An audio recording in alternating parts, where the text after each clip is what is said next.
Foundations for Great UX Design. Hi everyone, my name is Miguel Escobedo and I'm the User Experience Lead for the Design Foundations team at PayPal. Including myself, we are a 5-person team that supports the creation, evolution, and implementation support of our design patterns, standards, and frameworks across the globe. We are based out of Austin, Texas, and as our name implies, we support our design organization with foundational tools and information in our efforts to create great user experiences for our customers. So, what is UX design? The term user experience was coined by Don Norman from Apple's Advanced Technology Group to describe the convergence of many valuable aspects of HCI. He felt that terms like human interface or usability were too narrow to explain this. You can find many definitions of UX online, but they mostly agree that it is not synonymous with user interface design, human factors, information architecture, or any other related HCI practice alone. Rather, it is a combination of them.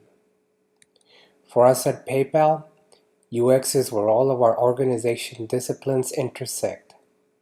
For us, great UX comes from the active collaboration between interaction, content, visual, user research, accessibility, and engineering. We are a large company with a design organization more than 110 designers strong, and with this can come many challenges to achieve this level of collaboration. Typically, large organizations face challenges with keeping consistency between their products over time. As more and more people revise old work and create new things, there is the risk that they will begin to grow apart. It is also difficult to get new ideas quickly to market given the complexity of coordinating the efforts of large groups of people. This also means that large companies generally cannot change direction as quickly as startups can.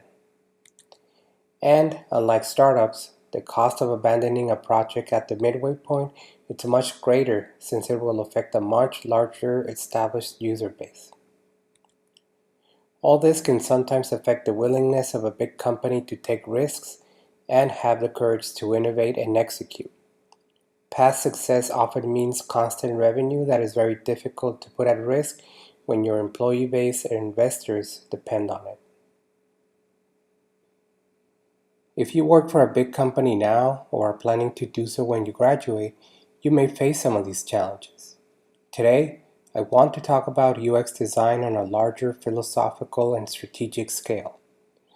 I like tips and tricks as much as the next designer, but I believe that you can only put that kind of information to good use only after you and your organization create an environment that's conducive to it. There are many principles we have developed to face these challenges, but I'll focus on a few that we have found to be key in our quest to great UX design. First, you have to have the right culture in place. Second, you need a solid design foundation to be able to build upon and evolve as a company. Third, the path to consistency goes through unity at all levels. Fourth, business requirements alone don't always make or break products. You need ideals to aim for. Fifth, don't confuse innovation with your end goal. There is much work to do past that. Sixth, a viable product is not always a great one. Don't stop there. And finally, seventh, make sure that what you design can work anywhere. Otherwise, your competitors will eventually fill in those gaps for you. Let me explain a bit more. Number one, fix your design culture. Sure, dysfunctional teams can produce great design, but it will be much harder than it needs to be. One way to eliminate dysfunction is to remove any barriers that separate your design disciplines. To do this, you need to be willing to share and not hide any designs, information, research findings, communications, resources, tools, etc. You're all on the same team and you will rise and fall together.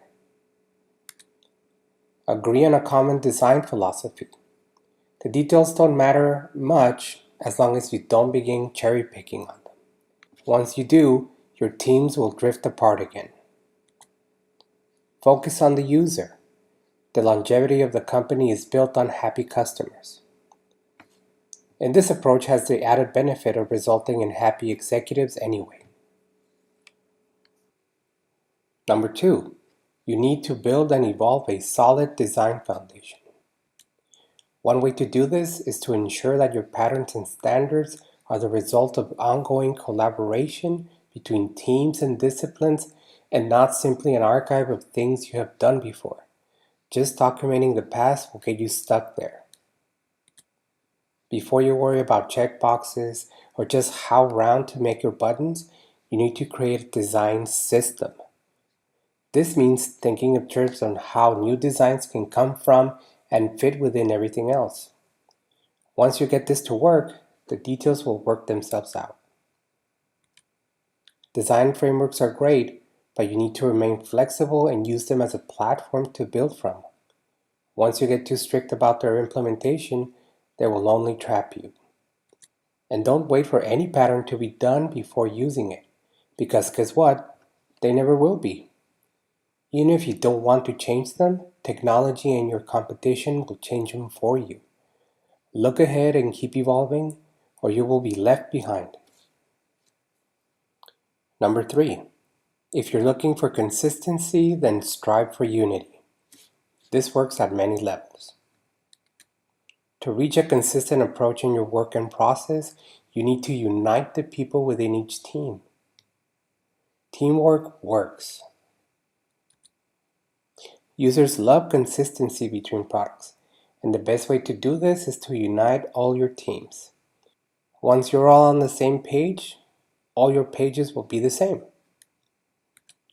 And if you want to make the bosses happy, give them predictable results. You can do this by uniting the different organizations within your company. And yes, designers and developers can actually get along, and bosses love results, not infights or blame games. 4, make adjectives your product requirements. Business goals are important and they can bring focus to a project, but they won't necessarily get you to the best solution by themselves. By using an adjective or two, you can clarify the end goal of the product in ways that can be more meaningful than metrics. For example, build a way to pay using Bluetooth is perfectly fine, but saying build a beautiful way to pay using Bluetooth sets an ideal that is much more interesting and challenging. People can get behind something like this. Another approach is to start from the end by imagining what the ideal marketing pitch will be for this product. This can help you set a vision that teams can aim for. I'm not sure if Apple does it this way, but they are really good at connecting the end product with what probably was the original principle for it. Here, they are implying a level of manufacturing tolerance happily balanced with the aesthetics of the product. And finally, if one adjective is good, then 2 or 3 is usually better. Each one will raise the design bar more and more. And that's what makes this kind of work fun. Practically every designer I've ever met tells me they want to work on something interesting and challenging. Number 5, innovation should not be your goal. It is part of the process. It is something that can happen along the way in a project. Innovation without execution is a pointless exercise and will not get any products to market. You should also realize that innovations are solutions, yes, but they aren't always the solution to the problem you're actually trying to solve. Strive to find a great solution. You want others to praise your innovative product, not just an innovative idea. And, relating to the previous principle, innovative is a perfectly valid adjective to set as a requirement. Just make sure it's not the only one, or you may run the risk of falling in love with your ideas and not being able to see them through. 6. Viable is not enough. Aim for valuable. In Agile and Lean UX, we constantly hear the term MVP, or minimum viable product. I propose we raise the stakes and replace viable with valuable. Customers want valuable product, not just any product that someone managed to pull together. By definition, an MVP is meant to be used for testing an idea and making sure it is worth the company's time and resources to build. Sadly, many fixate on the minimum part, as in, what is the minimum amount of work we have to do to get something out there? This approach falls way short of great UX, and it will get you and your company nowhere. A great user experience doesn't just work, it does so in a way that provides real value to the user. People will tolerate a bare-bones product only if there are no alternatives. This is an opportunity for success, since you can take down such a product if yours provides the better user experience. And finally, number 7. Your designs should work everywhere. At PayPal, we embrace Luke Wroblewski's Mobile First as our overarching philosophy. Mobile First means approaching design with the constraints and particularities of mobile devices in mind.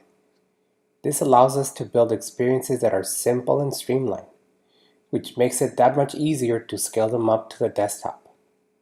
It is much harder to scale down a desktop experience to work on any phone. Trust me, we tried. From there, we developed the concept of touch first as the way we approach interaction design. In a nutshell, we don't rely on things like mouse hovering. This doesn't work on touch devices, so we avoid these interactions and save ourselves from having to design and code multiple versions of the same product. Most devices are touch-enabled already, and the line between tablets and laptops is starting to blur. And lastly, one of our mantras is one problem, one solution. This means, why would we design and execute individual solutions customized for each type of device or platform? There's just too many of them. Also, the original problem remains the same, so why not build a single solution that we can scale and adapt everywhere? It's not easy, but it's much more interesting and rewarding for designers. And so, to recap these key principles, a healthy design culture that in turn can build its own solid design foundations, remain united in its approach, its team dynamics, and as an organization that allows itself the freedom to set ideals as product requirements, that recognizes that innovation is part of the process and knows how to execute beyond it to create truly valuable products that will work everywhere, describes a certain type of organization. One that is more than capable of reaching the ultimate goal of user experience design, and that is to craft the best X for the U in UX. All of this results in greatness. A great company made up of great people, making great products that customers love. Thank you.